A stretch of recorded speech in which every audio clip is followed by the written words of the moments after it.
Hey guys, it's Mandy, and I'm back today with more NieR Replicant. Last time we finished Route A, we got our first ending, and oh boy, the revelations there were so good. It was really cool that I kind of picked up on some things throughout the game that ended up being true. Some of it I had no idea, but like also some of it I wasn't exactly right, but I was along the right lines. I was getting there. I was getting close. But it's oh man, the things that are happening in this world are so good, and I cannot wait to find out exactly like everything else that's going on too. With Devila and Popola, oh, I was so suspicious of them. I wasn't exactly right, but like I was kind of getting there. And what's going on with the shades, I had no idea, but I knew there was something up with that. So again, I wasn't exactly right. I didn't guess everything that was going on, but I feel like my ideas were going in the right direction, and that was really cool to see how it's all playing out. I have a feeling there's a lot more to it though. Route A gave us so many answers. I just can't imagine, like, there's still 4 more routes to go. So what else are we about to find out? Let's jump into the game. I can't wait. As always, huge thank you to Square Enix for the code. Let's go. Right. Okay. So, our very first time we have to do this, we have a Route A file. It's finished. I think to continue, and what it told us was we're continuing Kaine's story. So I kind of jumped to the conclusion that we're playing as Kaine, but that might not be the case. I might have gotten my hopes up a bit. Let's see what happens though. We're gonna jump in. We'll load this file. I'll probably save in another slot, but let's go. Oh, my water's so far away. Whenever I interacted with Kaine, I was reminded about something from my past. Maybe my mind has been confusing her with my sister this whole time. This is where we're jumping in? Anyway.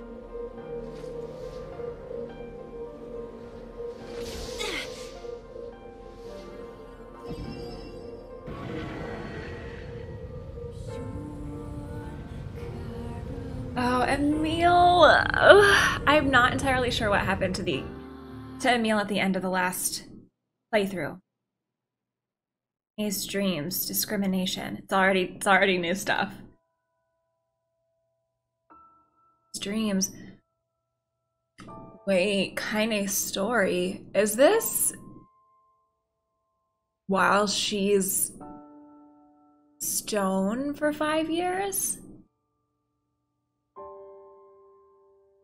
The sound of rain filled the village. Steep cliffs that surrounded the area magnified sound, causing even the slightest drizzle to rattle like a thunderstorm.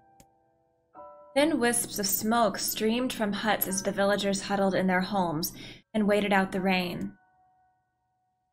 A single child, however, had braved the downpour and was now wandering slowly toward the wooden, hawk-shaped weather vane at the center of town. The wanderer reached the vane, which had existed for as long as he could remember. As long as any could remember, and stared. The child's face was simultaneously delicate and fierce, like a teacup that had survived a shipwreck. Those traits combined with pale white skin to give the face an almost sexless quality. If the beak turns east, I go home. If it stays west, then I... The child blinked. Rain slowly dripped down the young one's short hair and began its long descent to the ground. Mon. Mon! The child felt a slight breeze and watched as the vein slowly creaked to life. Spinning this way and that for a moment, it finally settled with the beak pointing firmly toward the east. East. Really? Before the vein could move again, jagged rock came spinning and tumbling through the air, striking home against the child's head. force of the blow dropped the child to the ground as a hail of stones began to fall all around. Oh no, they found me. A heartbreaking smile crept across the child's face as the stones continued their assault. Through the rain, the sound of multiple footsteps grew louder before a voice rang out. Yoo-hoo, Kaine! This is Kaine's story.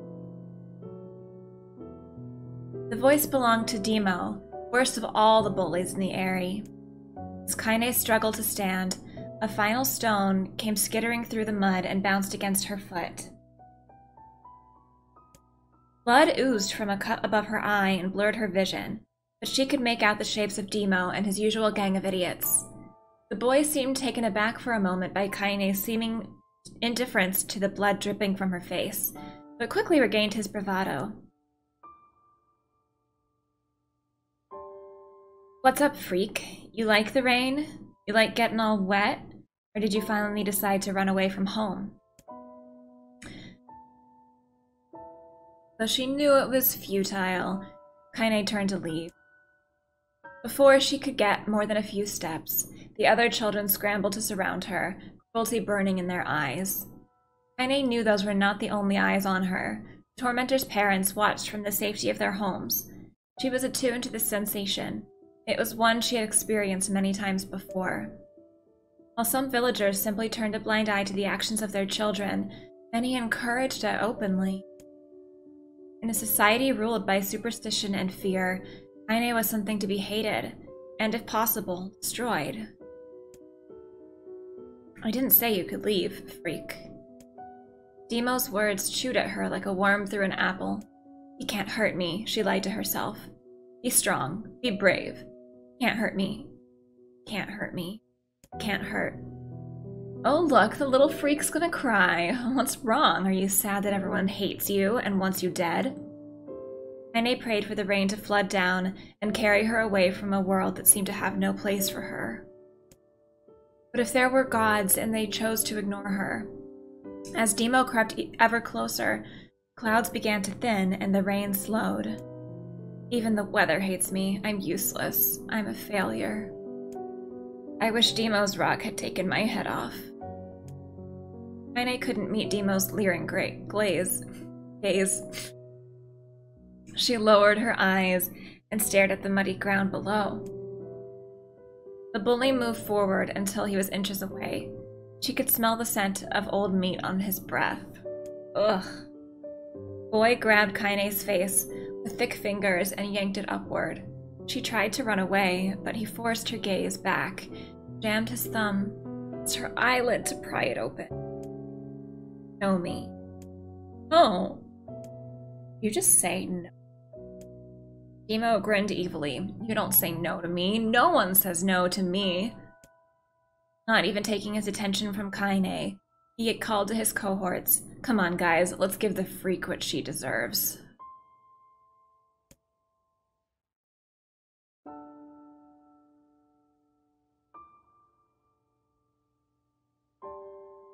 As soon as Demo finished, kicks and blows began to rain down upon Kaine. Demo paused, still grinning, as Kaine curled into a ball and tried to make the pain stop. I don't get you, freak. What you acting like a girl for, huh? Everyone knows what you really are. Kaine ignored the question, choosing instead to stare at the weather vane, and continued to point east, as if supremely confident about the future it had chosen for her. Go home? Yeah, that's a funny joke for someone with dead parents and no home to go to. Freak, chanted the children. Freak, freak, freak. Kaine closed her eyes and listened to the rain, waiting for the pain to start again. As the clutching hands of the village children closed around her, she bent her mind to the sound of the rain, letting it become her world entire. Rain fell. The pain never came. Only when the laughter of her tormentors turned to terrified cries did she dare open a single, blood-caked eye. Kaine was shocked to see Demo sprawled on the ground, holding his head and screaming in pain. She could see blood welling from spaces between his fat, twisted fingers. Oh my god, he's crying. He's actually crying. Deprived of their leader, the other children glanced back and forth between themselves, as if waiting for someone to step forward and take charge. When no savior emerged, they began an uneasy shuffle away from Kaine. The young girl was the least of their concerns. Instead, their attention was wrapped on the ancient woman standing a few feet away. After struggling for breath for a moment, she finally spoke in a voice thick with rage. "Hurts like a bitch, don't it? Now I suggest you scatter before I throw another one.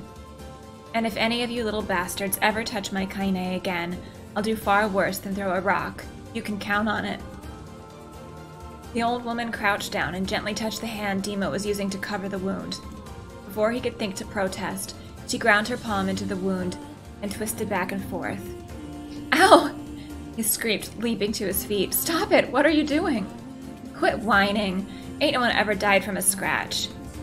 "You hit me with a rock, you stupid bitch. A big one. That thing could have killed me."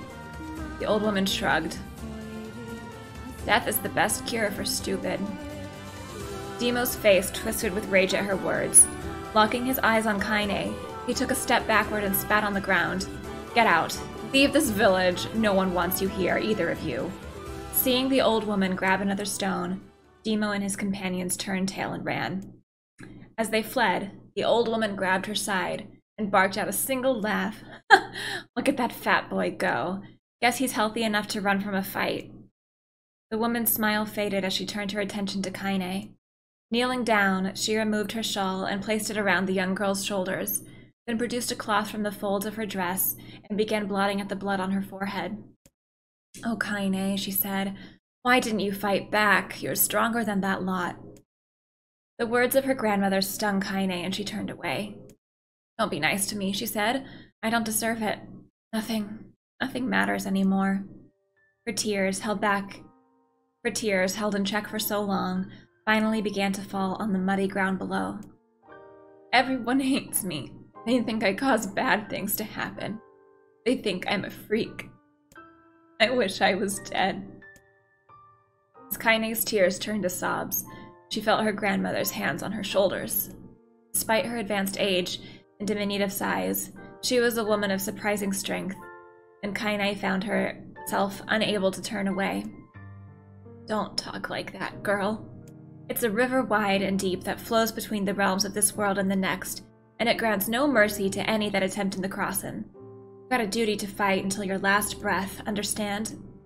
The old woman tightened her grip, tried to still the tremor in her voice. "You know the pain of losing someone close to you, Kaine. You know because you survived it." As the words hit home, Kaine was struck by the force of her love for the old woman. As a young child, she didn't even know of her grandmother. When her parents died, the woman quickly accepted her as her own. Grandma, as Kaine called her, was cunning, vulgar, and quick to violence, and their first few years together had not been easy. But with each year that passed, Kaine and her grandmother had grown closer. However, it was only now, sitting in the mud with tears and blood caking her face, that Kaine truly understood the depths of her affection. Here was a woman who had seen hard times, who had seen death, who had fought through all these things and somehow emerged on the other side. If anyone could understand Kaine's pain and loneliness, it was her. "Sick, Grandma?" "Of course not. Don't be an ass." Kaine drew her grandmother's moth-eaten shawl around her body and shuddered. "But my body, it's not normal. If I was normal, then Mom and Dad wouldn't—" "Hush," interrupted Grandma. "I'll not hear another word of this nonsense. You're my granddaughter, and I love you, and if folks have a problem with that, they can just go to hell." With that, the old woman reached out and placed a wreath of dried flowers in Kaine's hair. The skill it took to bend the flowers without breaking the stems or losing a single petal was remarkable. The beauty of it made Kaine want to cry all over again. "Oh my gosh, these are lunar tears. Grandma, you made this for me?" Lunar tears were legendary flowers. Most people could live their entire lives without ever seeing one, and yet her grandmother had somehow collected a dozen or more. Kaine reached up and touched the wreath, as if she couldn't believe it was real. "Where did you find these?" Stumbled on him while I was out doing the shopping. The old woman turned away as she spoke, leading Kaine to suspect that the search had been more difficult than she was letting on. The pain she took to construct the ornament, let alone track down the flowers used in its construction, made Kaine's head hurt. She reached up, gently adjusted the wreath, admiring the way it felt between her fingers. Didn't quite turn out right, said her grandmother as she squinted at it. These old hands have trouble with delicate work, but it sure looks good on a pretty girl like you. Kaine blushed and turned away. Me? Of course you are. What a fool thing to say. Grandma? Grandmother smiled. We're gonna be fine, you and me, she said. As long as we got each other, we'll be just fine. Kaine took her grandmother's hand in hers, and the two of them struggled to their feet. Well, no, that something horrible's gonna happen to her grandmother. As they began the long walk home, Kaine gripped the hand with all her might, as if trying to stop smoke from drifting away on the wind. The rain had stopped. Kaine stood beneath the weather vane, watching it spin in lazy circles, no longer caring about the direction it faced when it stopped. I don't need to escape. I have a home. Grandma loves me, and that's enough. Even if it's us against the world. Kaine let her gaze drift up past the vane and into the cloudy sky. The last faint hints of a rainbow were slowly fading. As she turned and headed for home, the light scattered into a million particles and vanished, seemingly taken away on the breeze. Kaine's dreams, daily life. In the distance, Kaine heard the steady sounds of an axe striking wood. The noise had a purposeful quality to it, as if she was hearing a master woodsman go about his work. Firewood being produced, however, was far from a work of art as could be. Pieces of every shape and size were being flung about a barren yard with wild abandon. Anyone trying to stack such wood would probably die of frustration before the job was through. Stupid piece of shit axe. Kaine's grandmother flailed away with the axe, filling the air with both splinters of wood and words that would make the most hardened sailor blush. Grandma, called Kaine. That you, Kaine? Yelled the old woman, taking her eyes off the wood for a moment. Don't get too close or I might take your goddamn foot off by mistake. She brought the axe down on a piece of wood, sending chips flying in every direction. One spun past Kaine, close enough for her to hear the whistle, at which point she decided to step back. Once she'd scuttled to a safe distance, she cupped her hands around her mouth and shouted, Grandma, do you need help? I can get you water or lunch, or a new axe or something. The axe, poised to strike another wobbly blow, paused in midair. The old woman considered her daughter's offer for a moment, then smiled. Tell you what, since I'm doing such a piss-poor job of chopping, why don't you come here and take over so I can go get the water? Shades have been restless lately, and I don't want you running into one of them bastards. Relinquishing the axe, her grandmother picked up a long pole with wooden buckets on either end. Gathering water was by far the more difficult of the two jobs, but Kaine knew better than to complain. Once Grandma's mind was set, there was no changing it. Kaine did her best to help with chores, but Grandma took every task that required travel to the village. Oh no. Though she had a long list of plausible excuses, Kaine knew the real reason. She didn't want her granddaughter to be taunted and harassed by the villagers. Once Kaine moved in, Grandma decided to take up residence a good distance from the Eyrie. Out of sight, out of mind seemed to be the best policy when it came to the villagers and her granddaughter. And rare were the days when any but the two of them could be found on the rocky acre of land they called home. Kaine enjoyed the solitude, but harbored a secret resentment that her grandmother was forced to spend her golden years in such a place. After watching her grandmother leave, Kaine turned her attention to the task at hand. She had never chopped wood before in her life, and soon discovered why the old woman hated the chore. Swing after swing of the axe produced only a tiny crack in the wood, and when she finally managed to connect with a solid stroke, the tool embedded itself in the log and refused to budge. Frustrated, Kaine swung the axe around her head and threw it, log and all, across the yard. Damn it! Ugh, crap! She suddenly understood the joy her grandmother felt in a good curse. Happier now, she picked up the axe, forced it from the wood, and resumed chopping. She had a natural skill with a blade. The task was challenging, and blisters soon began to form on her small pink hands. This is tough. My logs are all weird sizes. Spitting on her palms and ignoring the pain, Kaine redoubled her efforts. Just as she was developing a rhythm, Grandmother returned from the village. Setting down her buckets with a small sigh, she took one look at the logs and coughed out a wheezy laugh. Pretty clumsy girl. You better practice if you... Her grandmother suddenly collapsed to her knees, causing one of the buckets to wobble precariously. Eyes wide, Kaine dropped the axe and ran to her grandmother's side. Grandma! The old woman shook her head and pointed a trembling finger at the bucket. Get the bucket. Can't let it spill. Kaine steadied the bucket with a foot as she knelt by her grandmother. A small bit of water sloshed over the side and made a new home in the hem of her dress, but Kaine didn't notice. Grandma? Grandma, what's happening? Crazed with panic, she grabbed her grandmother by the shoulders and shook. After a moment, the woman lifted her arms and batted Kaine away. Stop that! Just stop! She cried, breathing heavily. It ain't like I'm dying. Just tired from the trip is all. Kaine desperately wanted to believe her. One look at the old woman's shaking hands and worn face told her more than words ever could. Her grandmother had lived a long, hard life, and it seemed like Bill was finally coming due. The time when her grandmother watched over Kaine was ending. Sooner than either of them had feared, the positions would be reversed. Next morning, Kaine came to the side of her grandmother's bed and took her wrinkled hand. Grandma, you're sick, and you need medicine. I'm going to the village. The old woman shook her head and tried to rise, but Kaine gently pushed her down. It's all right, she said. I'll be fine. Her grandmother fixed her with a gaze that could melt steel. After what seemed like an eternity, she finally lowered her eyes and sighed. Well, I don't like it, goddammit, but I guess I should quit being so stubborn and let you grow up. The old woman watched as Kaine strapped on her boots and made her way down the road to the village. Hours later, as an unseen sun made its way across a dark and rainy sky, she was still watching. Kaine moved at a brisk pace, checking her pockets every few minutes to make sure the money her grandmother gave her was still there. Every noise caused her to spin on her heels, making sure she wasn't being stalked by a shade, or worse, Dino and his gang. Demo.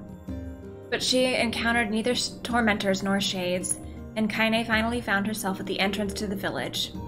The few adults she could see glanced sideways at her, then muttered to each other behind raised hands before slinking away into the shadows. Her heart racing, Kaine took a series of rapid, shallow breaths and tried to calm herself. I have to prove myself. I have to help Grandma. I have to be strong. She chanted these words to herself over and over as she slowly made her way. Finally, her eyes settled on a rotund older woman who was angrily waving her arms in the air and telling anybody who would listen exactly what she thought of Kaine's presence. Hey, lady, said Kaine with a bravado she did not feel. Where's the apothecary? The woman's flabby cheeks shook in bewildered anger. How dare this thing speak to me? They seemed to say. But Kaine saw that her eyes had a different emotion. Fear. How does everybody know about Kaine already? Yeah, we're both scared, lady. Trust me on this one. Which way? Kaine repeated. The woman pointed at a small building to her right before hitching up her dress and stumbling off in the other direction. Kaine cringed, expecting a stone to come flying from the assembled crowd, but none came.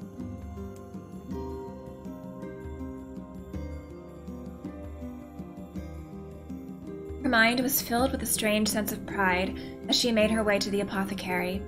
The new emotion had little time to take root. For as soon as she opened the door, she noticed a familiar customer at the counter. It was Demo. He'd clearly been sent here on some kind of family errand, because his gang of followers was nowhere to be found. Oh my he sputtered. I mean, what are you doing here, freak? The insult was delivered without force, and Kaine happily ignored it. Stretching on tiptoes to see over the counter, she asked the shopkeeper for the medication. Huh, barked Demo. That old bitch finally keel over? Go to hell, Demo. The boy's eyes grew so wide that they seemed ready to fall out of his head. But before he could fly a comeback, or worse, a punch, the apothecary told them to knock it off before he kicked them out of the store. Demo slunk out of the shop, cursing Kaine under his breath. Once he was gone, she allowed herself to breathe once more, taking a brief tour of the shop while the owner prepared her medication. Countless tiny bottles filled the cramped store, each with a label written in some indecipherable language. An ocean of aromas assaulted her nose, creating a scent that was exotic, but not altogether unpleasant. Seeing such a variety of supplies gave Kaine a sense of peace. Surely, in a world so vast, there would be a place that she could call home. On the far wall behind the counter rested a portrait of a stunning young girl. The picture had once contained bright, vibrant colors, but time had worked its cruel magic, and they were beginning to fade. The beauty of the work, however, remained undiminished. "You like that picture?" Kaine turned to find the apothecary with a small vial of medicine in his hand. His eyes were gentle but sad, and they seemed to stare through her and into nothing as he spoke. "That's my daughter. I sketched it when she was just a little girl. She's been dead a long time now." Kaine didn't know how to respond. She stared at the portrait and tried to come up with the right words. "Pictures are wonderful things," continued the shopkeeper. "They let the ones closest to you live on forever." He shook his head slightly, then looked down at Kaine and smiled. Handing her the medicine, he reached into his sizable green apron and produced a handful of old wax crayons. "You should have these. There's no one left that I wish to draw." Kaine took an instinctive step back, causing the shopkeeper's face to darken. "Yes, I've heard the rumors about you," he said. "It's a small village, and word travels quickly. Between you and me, I'm not sure which of them to believe, but I also don't think they matter much. I know your grandmother, Kali, and I think the way she was driven out of this town is just deplorable." "Grandma's name is Kali?" thought Kaine suddenly. She was still mulling this new fact over in her mind as she reached out and gently took the crayons from the apothecary's hand. "Your grandmother's an old friend of mine," he said as Kaine scooted away yet again, "and I owe her much. I wager she would like it if you drew a picture of her." "Yes, I think she would like that very much." Kaine murmured a quiet agreement, but inside her heart was bursting. Never before had a villager treated her with anything but complete contempt. It was a tiny, almost imperceptible step, but it was a step nonetheless, and with enough tiny steps she might one day discover the rest of the world. When Kaine returned home, she found her grandmother asleep in her bed. Her feet were blackened and raw, even bleeding in a bit in places, leading Kaine to think she had been pacing around the room until exhaustion finally caught up with her. She placed the medicine by her grandmother's pillow and turned to leave, but found the old woman's hand clasped around her arm. "Back already, are you?" asked grandmother with a yawn. "Come here, let me have a look at you." Grandma sat up and examined Kaine from head to toe. Finally satisfied that nothing terrible had befallen her grandchild, she leaned back and allowed herself to relax. "Well, how was it? Those bastards give you any trouble?" "It was kind of fun," said Kaine with a small smile. "No, seriously, it was." "Fun, eh?" asked her grandmother in a voice which implied she believed anything but, "Uh-huh." "So anytime you need me to run an errand, just let me know." As she spoke, Kaine removed the crayons from her pocket. After a brief explanation of their source, she informed her grandmother that she was going to sketch her a portrait. "The portrait of me? Ridiculous. No one wants to stare at a wrinkled old crone. But Grandma, it'll make you live forever." "Horse shit," said her grandmother, throwing back the sheet from her bed. "Living forever would just piss me off. I'll put those crayons away and help with dinner." But Kaine would not relent, and in the end, Grandma found herself leaning against the wall of their house as if posing for a master artist. Kaine took up the crayons, eyed her subject carefully, and set to work.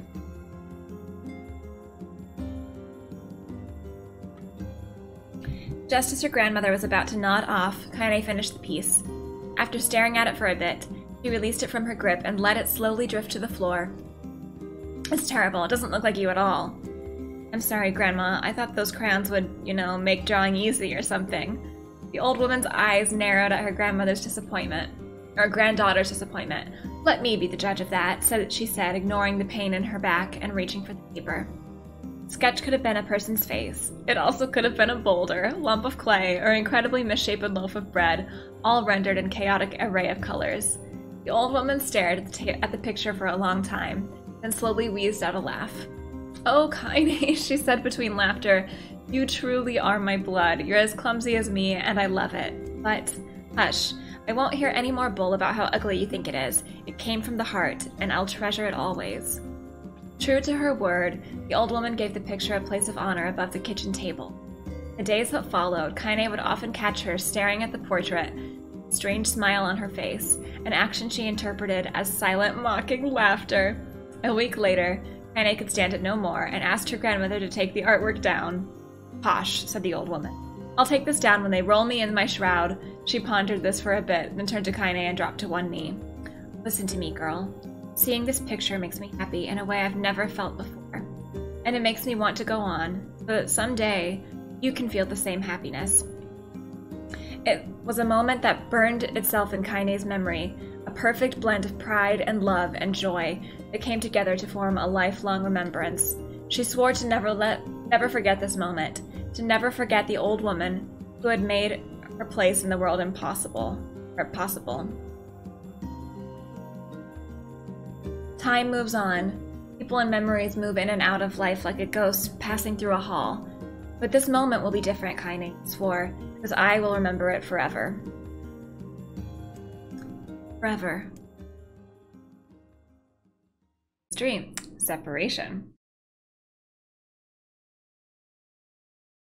Separation from Grandma, I'm sure. Kaine listened to the sound of a crackling firewood and stared at the black object on her plate. She had been pushing it around the wooden disc for a good 10 minutes, ignoring the bemused stare of her grandmother. Finally, she summoned her courage and gave the object a brief sniff. A sharp, bitter scent flew up her nostrils and made its home there, causing her face to twist with disgust. Grandma, I can't believe you want me to eat a bug. The old woman threw some wood under the cooking pot and snorted. It's no bug, you fool. It's a berry. Why the hell would I be feeding you bugs?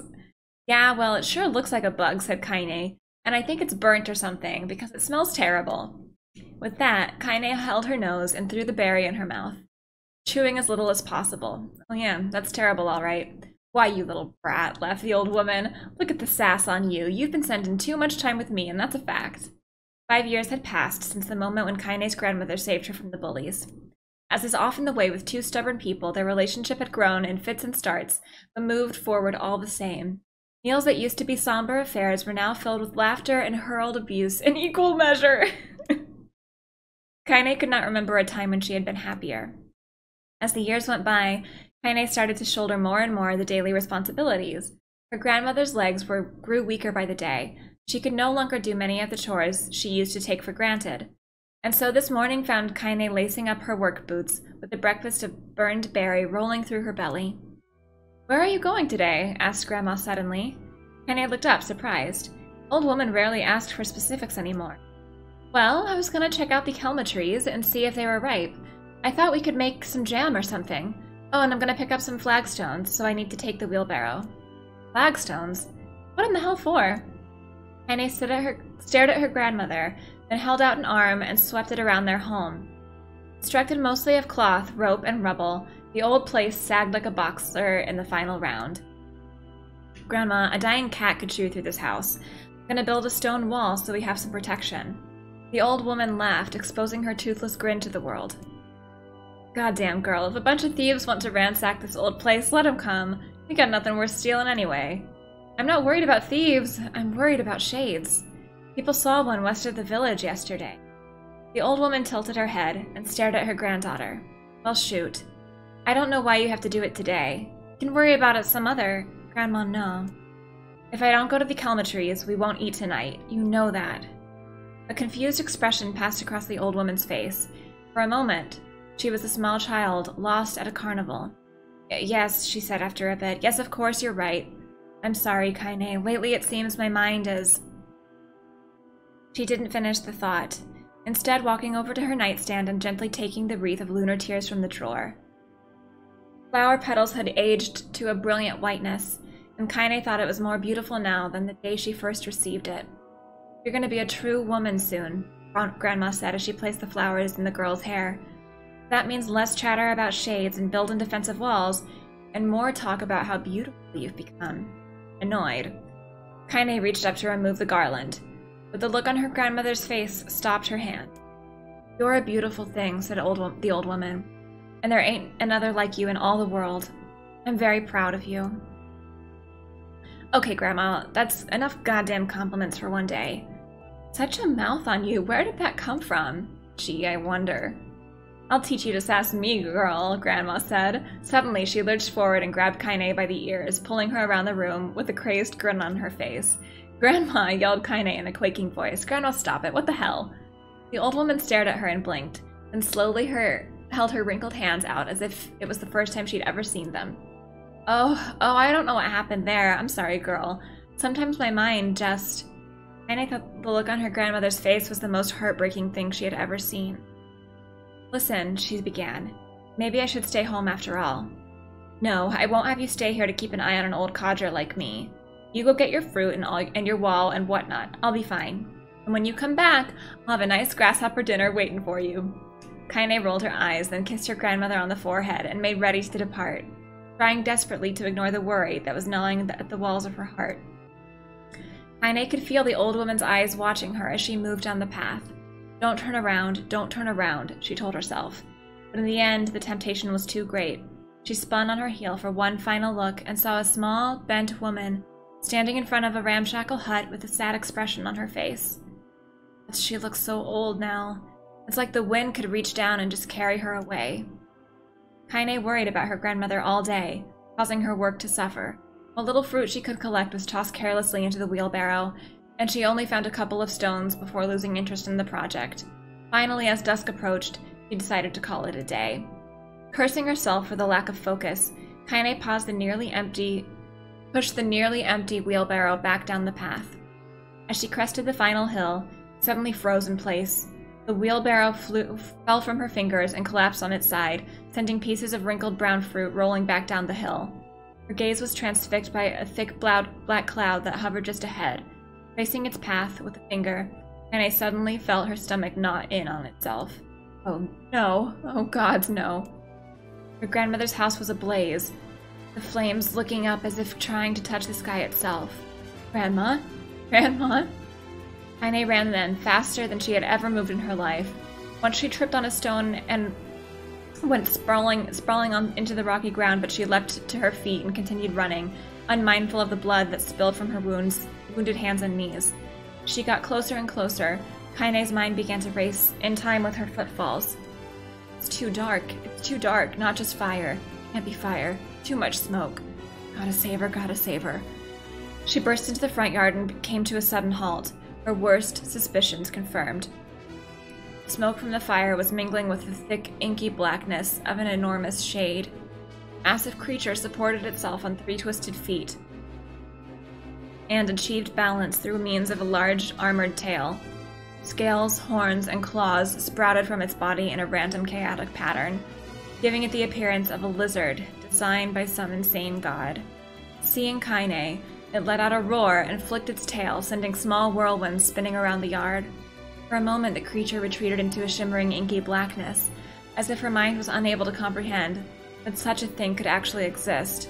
Then the smell hit her, a blend of rotted meat and excrement, and the horror became real once more.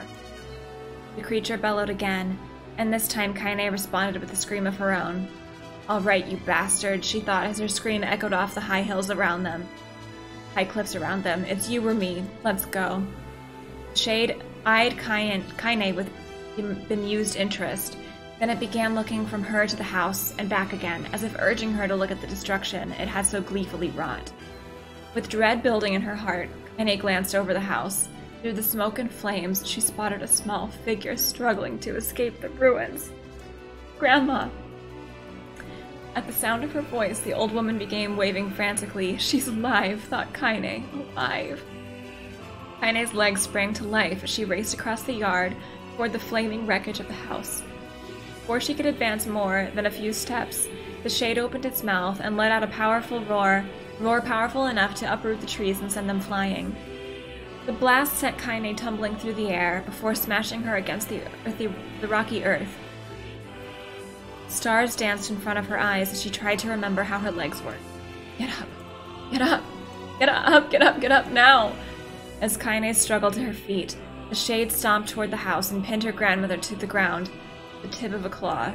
The old woman struggled to move the claw from her stomach, but she might as well have been pushing a mountain. She coughed briefly, sending a small spray of blood into the air, then collapsed to the ground, her energy spent. Kaine lurched to her feet, only to fall back to the earth with a gasp. Her ankles were on fire, one or both of them were surely broken. Ignoring the pain that screamed through her body, she began dragging herself across the ground, leaving a drunken tail of dust and blood in her wake. Grandma, hold on. Just a little longer. Her grandmother's face was turning blue, her eyes rolling back until only the whites were exposed. Kaine pulled herself across the ground with maddening slowness. The distance seeming to increase with every second that passed. The shade glanced between the two women and flicked out its tongue, its giant mouth turning up at the corners. Short, panting breaths belched from somewhere deep inside its core. Bastard, laughing at us. She had no idea how such a mindless creature could experience emotion. There could be no doubt the shade was taking joy in their suffering. Yeah, I see your plan. The shade moved its claw slightly, allowing Grandma to breathe again. It was clearly keeping her alive, only to snuff out her life when Kaine was close enough to touch her.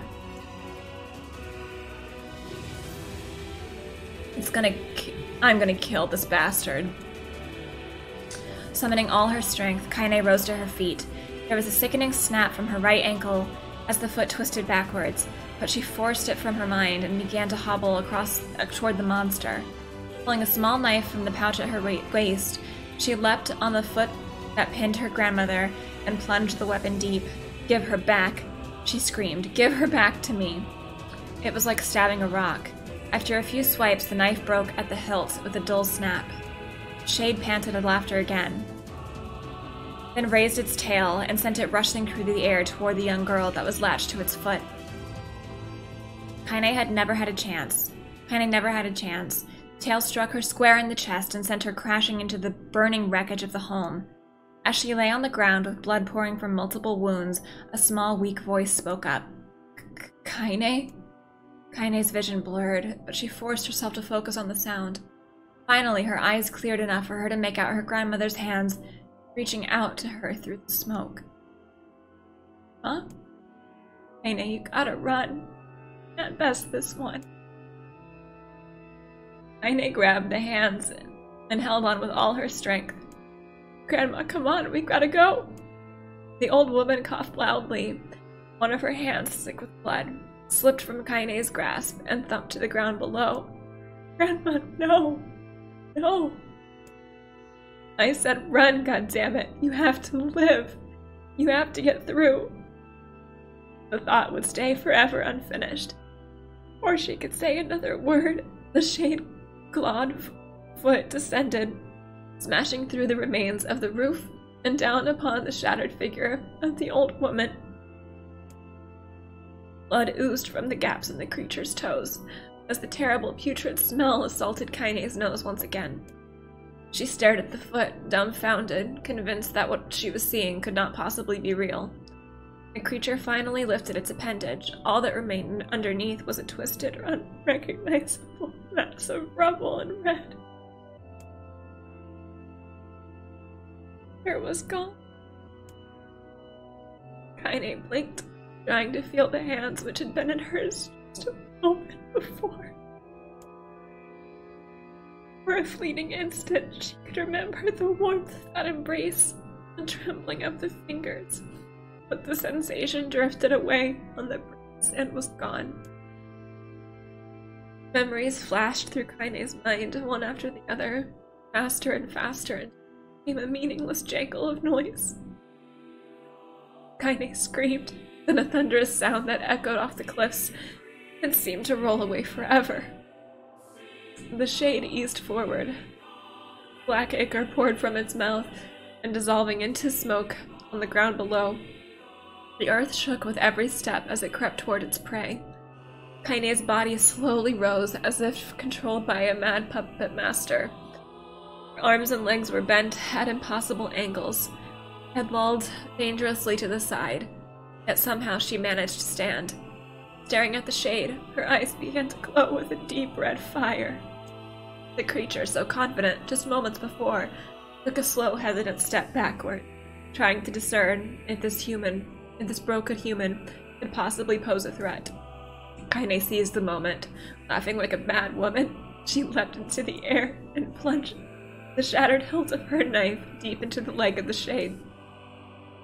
The shade shook Kaine off like a fly, sending her crashing to the earth once again. Her chest rose and fell slowly, as if a great weight were resting on it. Moist sounds of pain echoed through her mind. Something warm and thick oozed from her ears. Is that...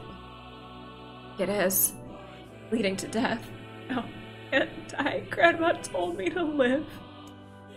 Deep inside Kaine's mind, something finally broke. The sound, the pain, the smoke and flames, all of it faded away until all that remained was a single incantation repeated over and over again. Kill it. Kill it. Kill it. Kill it. Kill it. Kill it. Kill it. Kill it. Kill it. Kill it. Kill it. Kill it. Kill it. Kill it. Kill it. Kill it now. As the spark that was Kaine slowly began to flicker and die, she felt her desire to kill and her desire to live blend into one. Distance between heartbeats grew longer and longer and longer.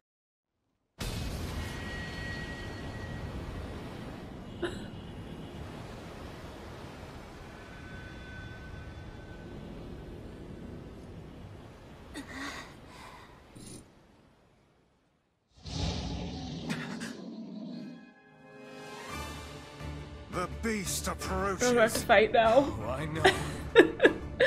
Do I have to fight? I think so.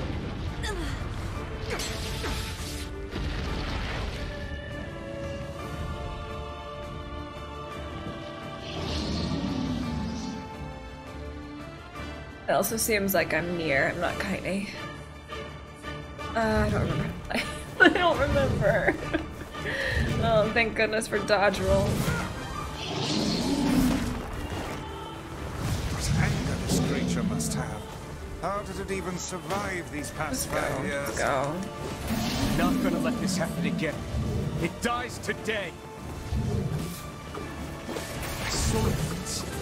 That's right. It's not the blade, but the skill of the user. Strike Lock it on to down. anything. Let's lock on. There we go. Whatever. Die. Did I not do it?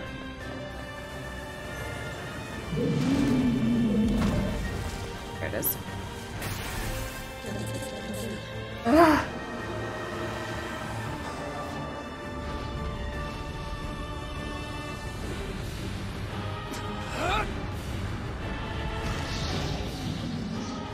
What a start.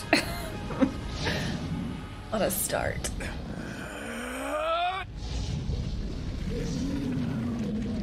Okay, it's already very obvious that playthrough B is different though. It started off with a whole different intro.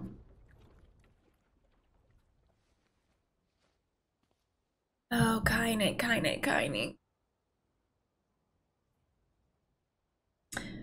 Oh no, does that mean Route C is probably gonna give me a meal story? Kaine's dreams encounter. You mean it's not done? Have to do more of this?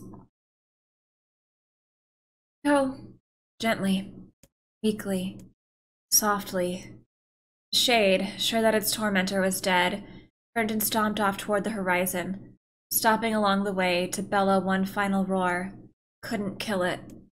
Shamed beyond imagining, Kaine tried to turn her head to the side, but only succeeded in coughing up a huge gout of blood. It was getting difficult to see, and only after a moment of fierce concentration did she realize that her left eye was gone.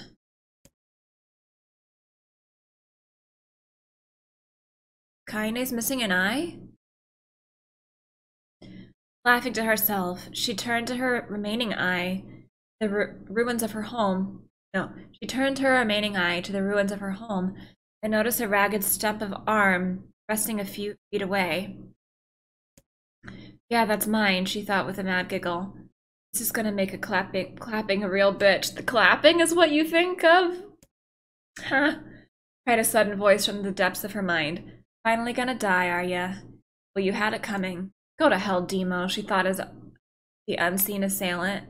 At the unseen assailant, go to hell before I pluck out your eyes and feed them to a dog.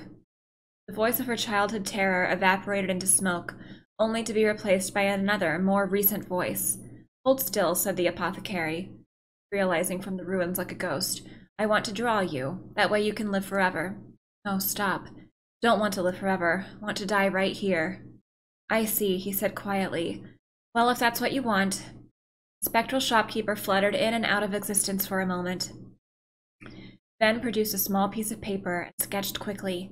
After a few seconds, he turned the page to Kaine and smiled. Since you rejected my offer, I decided to draw someone else. It was a picture of her grandmother, real as life. Kaine opened her mouth to thank the man, but stopped as the picture began to blacken in the middle. Before she could say anything, dozens of multi-legged insects began to swarm across the image, tearing at it with sharpened pincers. Stop! No, don't hurt that picture! Kaine reached out with her remaining arm and waved futilely at the air. To her surprise, the insects fell off the picture and to the ground below, where they vanished into tiny black tendrils of smoke. Relieved, Kaine turned her good eye back to the picture, only to open her mouth in a silent scream. The sketch now showed her grandmother as she truly was, a smashed, unrecognizable lump. The apothecary smiled, broke into a jolly dance. See that? As he cried as he danced his jig. It's perfect now. She looks just like you. Ha-cha-cha. I look like that? Oh, God. God, I'm gonna die. I'm gonna die. Drowning in despair, Kaine laid her head back in the mud, and smoke of her ruined house, and in the mud and smoke of her ruined house, and waited for the end to come. Just before she let everything go. An unfamiliar voice began whispering in her ear. Ain't you got a wish, sunshine? The voice was vulgar and fierce at the same time, as if insanity had somehow found a way to take form. Kaine wanted to scream as the voice crawled under her skin, but her lungs refused to work. You know, a wish? Like a prayer or something? Why don't you get on your knees and start praying to heaven? Please, invisible man in the sky, save me! Save me! Kaine finally resorted to shouting at the voice within her mind. I don't make wishes. They don't come true for me. I'm a curse. A freak. I should be let to die. The other voice boomed in her ears. Oh God, you are the best. Kaine glanced down and saw a black shiny substance oozing from her legs. She tried to brush it away. Her remaining arm would no longer respond. The substance slowly crept around her feet, and then began moving up toward the rest of her body. Is this death? Is this what it's like? Or is my mind just losing itself? She could feel the slime oozing upward, feel the hot, searing pain it left in its wake. Whatever else might be happening, she was still alive, and this was real. Come on, said the voice. Let it go. Kaine tried to ignore the voice and concentrate on the pain, but the newcomer would have none of it. Don't ignore me, sunshine. You're ready to give up. Ready to die. So why not let me have it? Have what? Your body. Come on, give it to me. Give it to me. I want to stand on the ground, feel the rain, taste the wind. The voice paused as if licking its lips. When it resumed, it was filled with mad, unabated joy. And I want to take your hands and use them to choke the goddamn life out of people. I want to tear out their throats and bathe in the blood just like before. In response, Kaine shifted her head and vomited. The warmth of it crept down her front and mingled with the pain of the encroaching black ooze. Are you a shade? Maybe. What of it?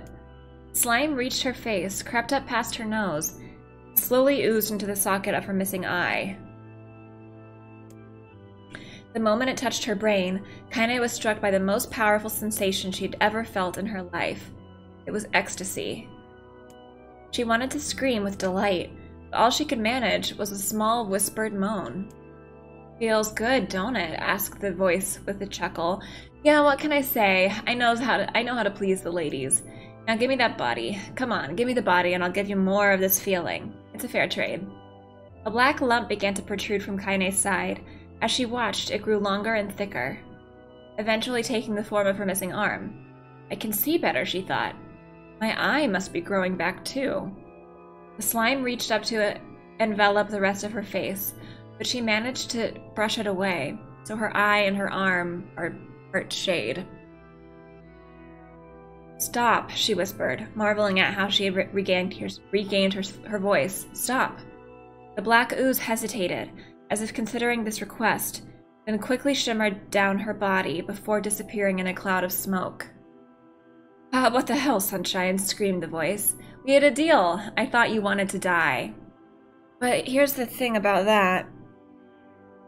Shade are like souls of people, right? So if Kaine is initially just a body and has grown a soul, is it her soul that's growing her arm and her eye back? And it's in the form of a shade?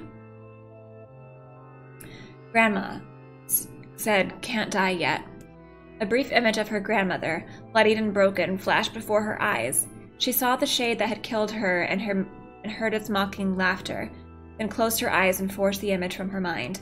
Her whole body was quaking with rage. When she opened her eyes again, they burned bright red. That thing took my grandmother. I have to kill it before I die. Kaine glanced down and saw a mysterious pattern of the shades, burn itself into her left arm. I'll be damned, said the voice cheerfully. Look at that, Sunshine.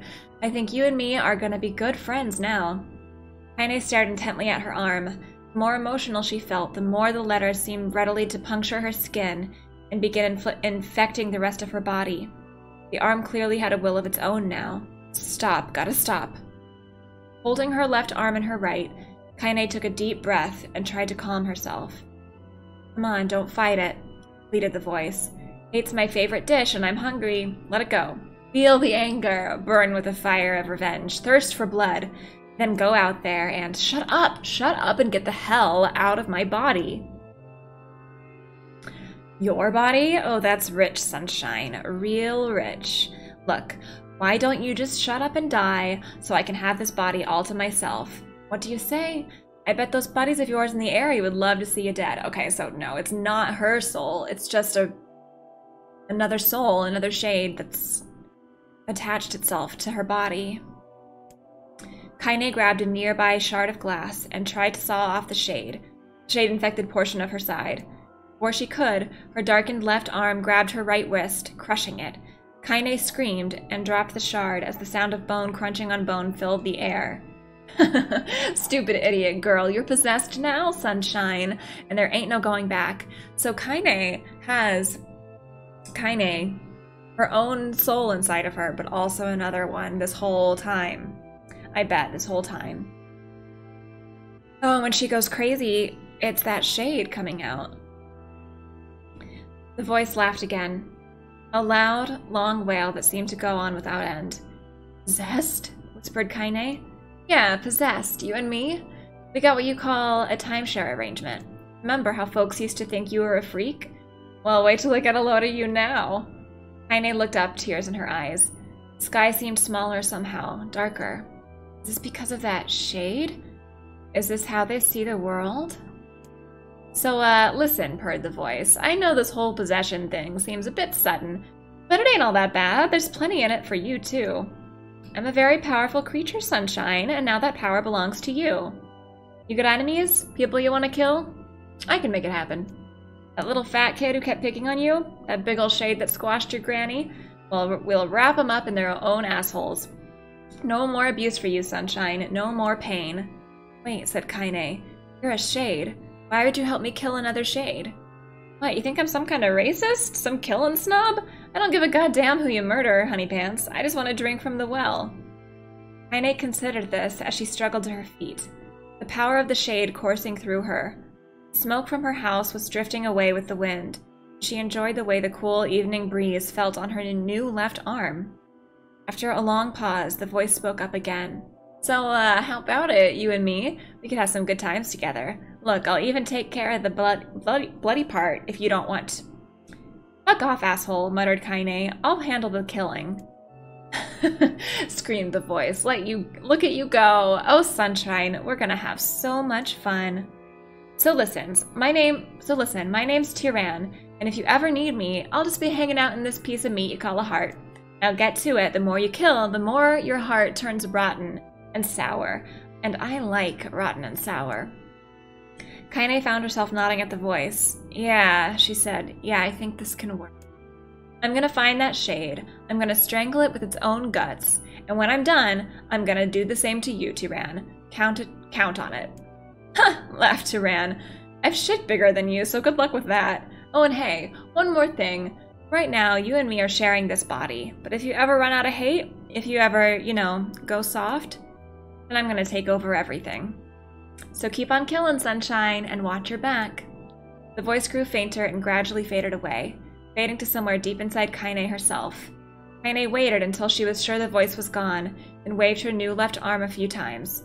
It feels perfectly normal, she thought. It feels like mine. Desperately, she began poking and prodding at the new limb, and determined to find something wrong with it. She didn't want it to feel normal. That would mean the creature inside her had already won. I'm not a shade. I'm Kaine.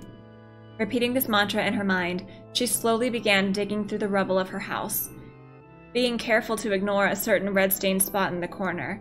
Finally, after what seemed like an eternity of heartbreaking work, she found what she was looking for. It was the wreath of lunar tears. Though it had been through hell and back, the garland's petals were bright as ever. Kaine started to place it in her hair, then slowly lowered the wreath and stared at it. I'm sorry, Grandma. I'm so sorry. But I don't deserve to wear this anymore. I'm possessed, corrupted, weak. And this time, I don't think there's any going back. Holding the flowers to her heart, Kaine fell to the ground and sobbed. As night gradually lightened to dawn, and the people of the area arose to their daily lives, she remained in that position, as if tears could somehow wash away the horror that now infected her world. Alive. Stay alive. Stay alive. No. Grandma. Kaine, you gotta live. You gotta come back to us.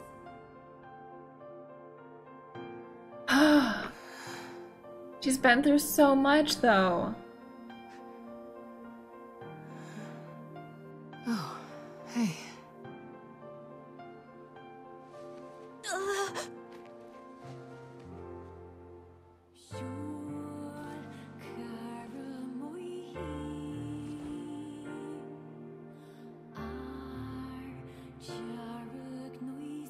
Love this scene. Emil, you were the one calling me, weren't you? Makes sense. You still recognize me? Of course. I knew you right away. Thank you, Kaine. Welcome back, Kaine. Wow, you grew up. So, how long has it been? 5 years.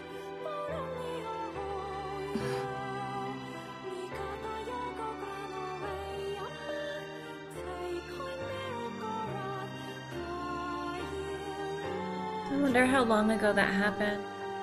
Shit. That's a long time. Any luck with Yona? We are still no closer to finding her. We need a way to locate the Shadow Lord. By the way, this is for you. Is that a lunar tear? It's not as good as your grandmother's, but I tried. No, it's great. Thank you.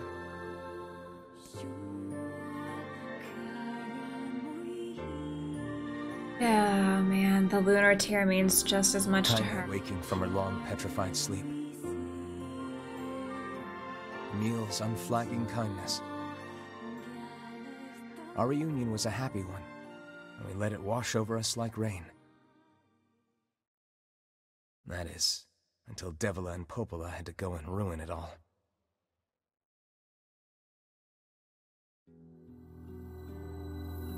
Are you kidding me?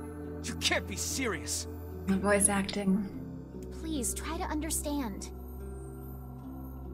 People are tired and scared, and I'm sorry. I'm sorry you have to bear the brunt of that. This is crap, and you know it. It's okay. We can sleep outside. No one's sleeping outside. You and Kaine saved this village, and now they want to run you out? People are afraid of us. And really, I understand. I mean, look at me. As long as you're still with us, I can deal with it. Right, Kaine? I'm used to sleeping outside. But... We'll see you later. Sorry about this.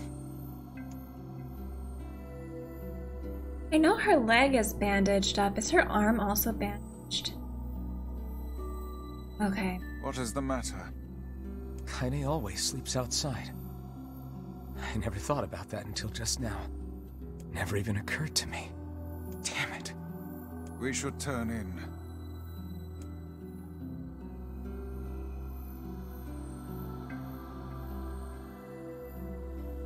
I didn't get much sleep that night. For the first time in my life, I hated Evola. For the first time in my life, I doubted Popola. But those feelings are pointless in the end.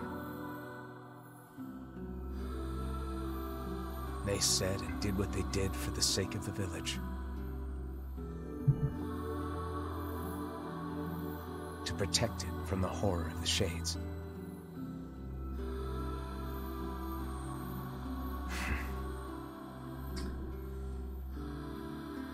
Really, how can I blame Evola and Popola?